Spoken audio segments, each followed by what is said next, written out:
Assalamualaikum warahmatullahi wabarakatuh. Perkenalkan, nama saya Muhammad Erza Faizi dari kelas 12 RPLA. Di sini saya akan menjelaskan tentang normalisasi basis data. Mari kita simak lebih lanjut.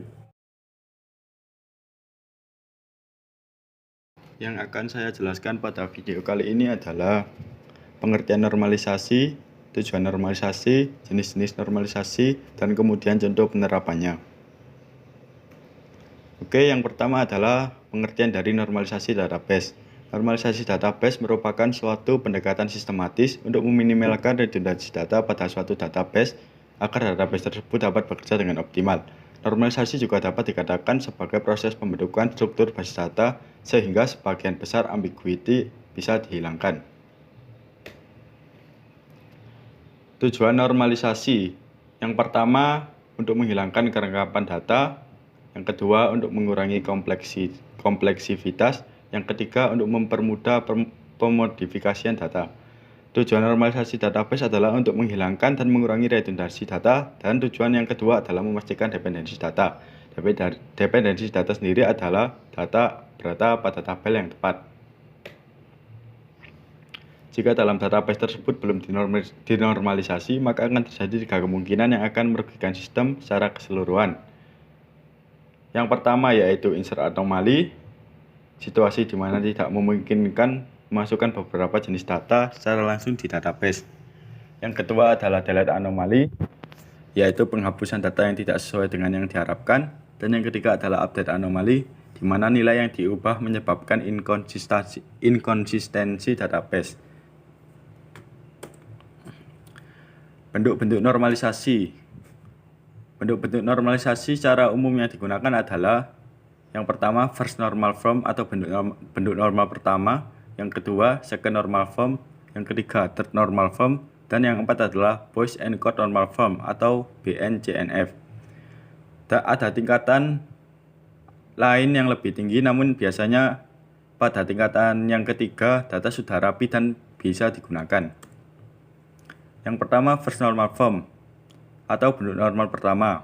Bentuk normal yang pertama atau first normal form mensyaratkan beberapa kondisi dalam sebuah database. Berikut adalah fungsi dari bentuk normal pertama ini.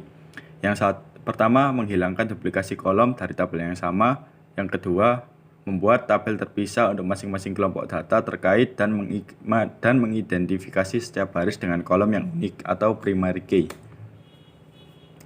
Berikut adalah contoh normalisasi database bentuk pertama. Dari manual bound pembelian di atas, kita dapat menjadi bentuk normal pertama dengan memisah-misahkan data pada atribut yang tepat dan bernilai atomik. Jadi setiap record adalah bernilai tunggal dan seluruh record atau baris harus lengkap adanya. Yang kedua adalah second normal form atau bentuk normal kedua. Syarat untuk menerapkan normalisasi bentuk kedua ini adalah data telah dibentuk dalam bentuk normal pertama. Berikut adalah beberapa fungsi dari normalisasi bentuk normal kedua. Yang pertama, menghapus beberapa subset data yang ada pada tabel dan menempatkan mereka pada tabel terpisah. Yang kedua, menciptakan hubungan antara tabel baru dan tabel lama dengan menciptakan foreign key. Yang ketiga, tidak ada atribut dalam tabel yang secara fungsional bergantung pada kandidat key tabel tersebut.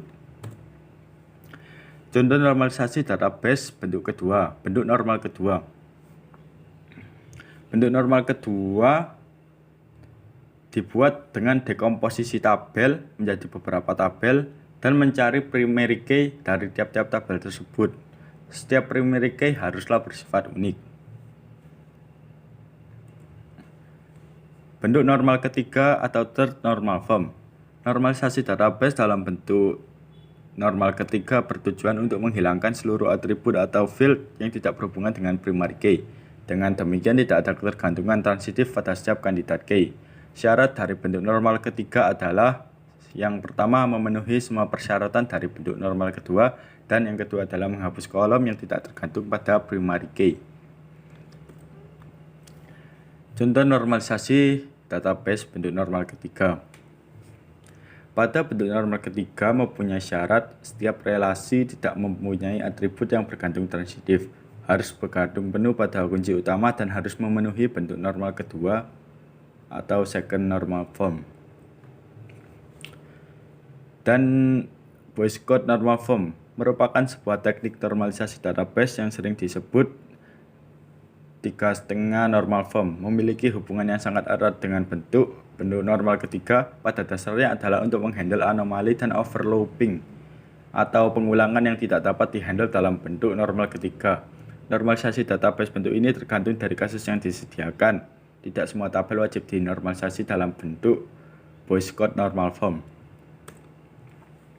Adapun perbedaannya dengan bentuk normal ketiga, suatu relasi disebut memenuhi bentuk normal Boyce Codd jika dan hanya jika semua penentu atau determinan adalah kunci kandidat atau atribut yang bersifat unik. Boyce Codd normal form merupakan bentuk normal sebagian perbaikan terhadap bentuk normal ketiga. Suatu relasi yang memenuhi Boyce Codd normal form selalu memenuhi bentuk normal ketiga, tetapi tidak untuk sebaliknya. Perbedaannya antara lain yaitu pada Boyce Codd normal form, suatu atribut yang bergantung secara fungsional terhadap kunci primer mungkin saja merupakan kunci primer bagi atribut yang lain. Pada bentuk normal ketiga, hal ini bisa saja terjadi dan tidak menjadi masalah. Syarat-syarat untuk menormalisasi database pada bentuk Boyce Codd normal form adalah harus sudah bentuk normal pertama, kedua, dan ketiga, dan relasi pada Boyce Codd normal form yaitu mengoptimalkan jika setiap determinan antara atribut-atribut relasi adalah kunci relasi.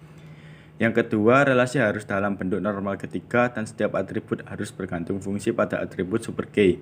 Yang ketiga, tabel harus mempunyai fungsional dependensi dengan notasi X, Y, X adalah super K pada tabel tersebut. Semua atribut ketergantungan multi-value adalah juga ketergantungan fungsional.